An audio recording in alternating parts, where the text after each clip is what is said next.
gripped by the worst heat wave of all times, dehydration's a bad thing. Or is it? Stay tuned. And welcome back. So if you're human, yes, dehydration can be a really bad problem. If you're a 3D printed filament though, not so much. 3D printed filament is hygroscopic, which means it absorbs moisture from the air, and this causes two issues with its ability to print. The first is the filament can soften, and this means you'll notice grinding at the extruder where the filament is being pushed through. What's happening here is the pressure in the hot end, as well as any Bowden tube you've got, is just too much, and the gear will rip into the soft plastic.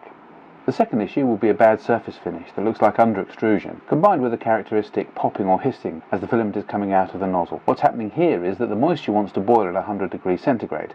You're printing at 200 degrees plus, so the moisture can only escape once it gets outside your nozzle. As the moisture hits the outside world, it explodes quite violently, but in very small scale. This causes all the well-planned physics to just give up. Some filaments suffer a lot more than others. PLA, for example, can sit on the shelf for months before having any problems. Nylons, for example, might struggle to print for a day. Also bear in mind that if you live in a more humid environment, the effects are much more exaggerated than if you live in an arid one. So, how do we fix moist filament? Food dehydrator. This is a cheap one I got from Amazon. I'll put the link in the description. It came with these, and this, and something over here as well. So with all new electrical appliances, it's always a good idea to consult the manual.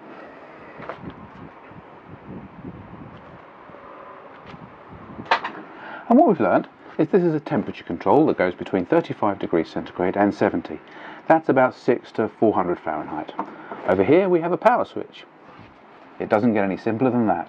The good thing about this one is it's big enough to hold two 1 kilo spools of filament. Also, the trays just come out by themselves, which means we don't have to mess around with side snips. So you need to use a temperature that's low enough not to affect the filament, but high enough to drive the moisture out.